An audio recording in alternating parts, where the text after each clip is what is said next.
Hello दोस्तों, आप सभी का स्वागत है हमारे यूट्यूब चैनल में। मध्य प्रदेश के अंतर्गत एक और वैकेंसी दोस्तों यहाँ पर निकल कर आ रही है। राजमाता विजया राजे सिंधिया कृषि विश्वविद्यालय के अंतर्गत विभिन्न पदों पर दोस्तों वैकेंसी निकाली गई है।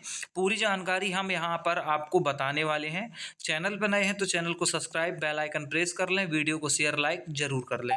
तो दोस्तों स्टार्ट करते हैं हम।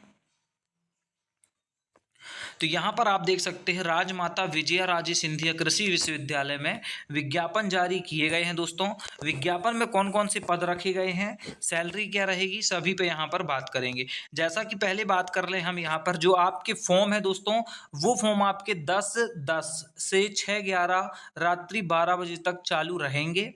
उसके साथ साथ ऑनलाइन आवेदन के पश्चात आवेदन का प्रिंट आउट, हार्ड कॉपी और समस्त प्रमाण पत्र अभिलेख की स्व प्रमाणित प्रतिलिपि सहित 15 दिवस के अंदर अर्थात 21/11/23 को शाम 6 बजे तक कुल सचिव राजमाता विजया राजे सिंधिया कृषि विश्वविद्यालय राजा पंचम सिंह मार्ग आकाशवाणी के पास ग्वालियर में इतने इतने पेन पर आपको भेजना आवश्यक होगा। यानी कि आपको ऑनलाइन फॉर्म भरना है, उसका प्रिंट लेना है और सभी अपने डॉक्यूमेंट को स्व सत्यापित करके इस पते पे आपको सेंड करना है।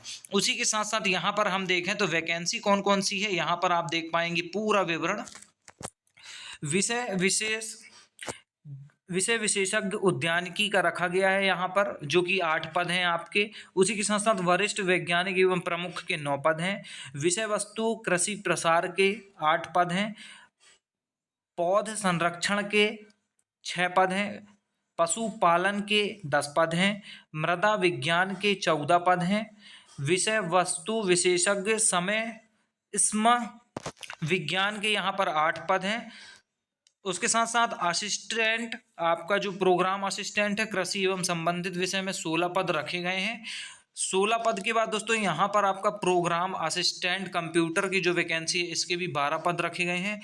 कार्यालय अधीक्षक सह लेखापाल के 5 पद।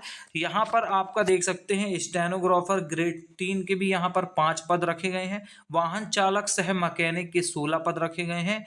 स्किल स्टाफ के भी आपको यहाँ पर 42 पद रखे गए हैं। वहीं पर विश्वविद्यालय हेतु पद यहाँ पर 16 जो है वो वाहन चालक के लिए रखे गए हैं। कुछ इस प्रकार ये वैकेंसी है, आप देख पाएंगे। पूरी जानकारी आपको यहाँ पर बताई है दोस्तों कि आपको कैसे फॉर्म फिल करना है। वहीं पर कुछ निर्देश हैं कि यहाँ पर अभ्यर्थी को भारत का नागरिक, आवेदक को स्थानीय भाषा का ज्ञान, शैक्षणिक अनिवार्यताएं अहर्ताएं जो हैं वो रखना हो। आयु सीमा निर्धारित आयु सीमा में आता है, यानी कि जो इन्होंने आयु मांगी है उसके बाहर ना जाता हो। अनारक्षित या आरक्षित पदों हेतु आवेदन को मध्य प्रदेश का मूल निवासी होना आवश्यक है। अभ्यर्थी का आधार पंजीयन अनिवार्य है।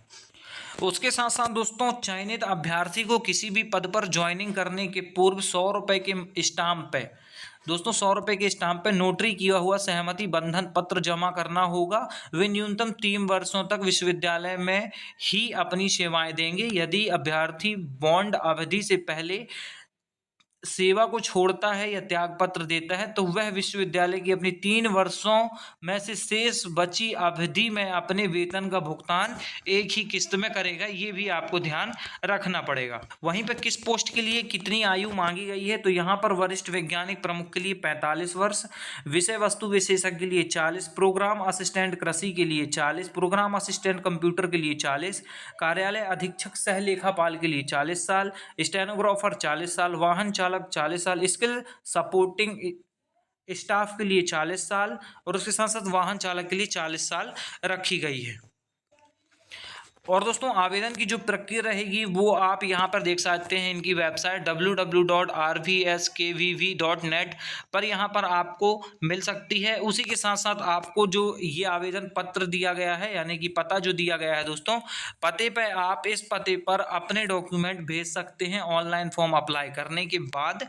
उसी के साथ साथ यहाँ पर और जो जानकारी है वो आपको यहाँ पर मैं बता देता हूँ कि जो शुल्क रहने वाला है आपका एप्लीकेशन शुल्क, सामान्य वर्ग पिछड़ा वर्ग के आवेदनों के लिए यहाँ पर आप देख सकते हैं, यहाँ पर जो वरिष्ठ वैज्ञानिक और विशेषज्ञ के लिए 1,000 और बाकी जो पोस्टें हैं सभी के लिए 600 रुपये यहाँ पर आपका फॉर्म फीस रहने वाला है। वहीं पर मध्य प्रदेश के मूल निवासी जो कि अनुसूचित जाति, अनुसूचित जनजाति और जनजाति दिव्यांगों के लिए 500 रुपये आपका यहाँ पर वरिष्ठ वैज्ञानिक और विषय वस्तु, बाकी सभी में 300 रुपये रहने वाली है।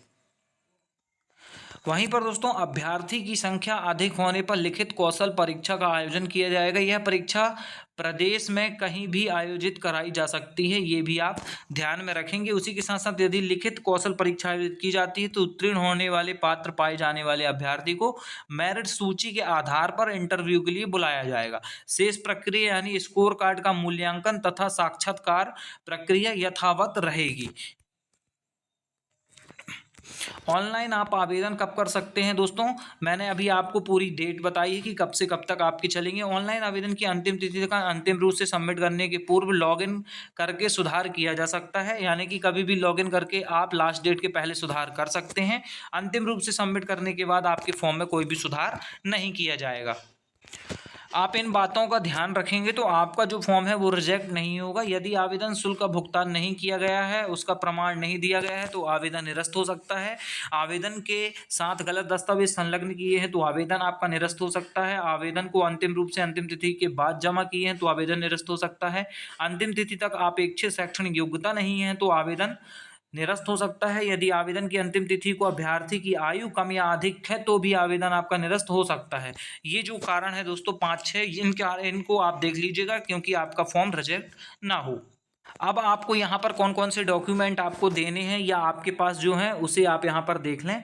आवेदक का यहाँ पर मूल पत्र यानी कि सभी मूल प्रमाण दस्तावेज होने चाहिए। शैक्षणिक योग्यता संबंधी प्रशंसा पत्र होना चाहिए आपके पास, अगर है तो ठीक है। अनुसूचित जाति जनजाति के यहाँ पर या दिव्यांग कमजोर वर्ग के जो लोग हैं उसको दोस्तों क्या एक प्रमाण पत्र जो रहता है, जैसे ST SC वालों के लिए जाति प्रमाण पत्र, EWS वालों की EWS सर्टिफिकेट, इस तरह से।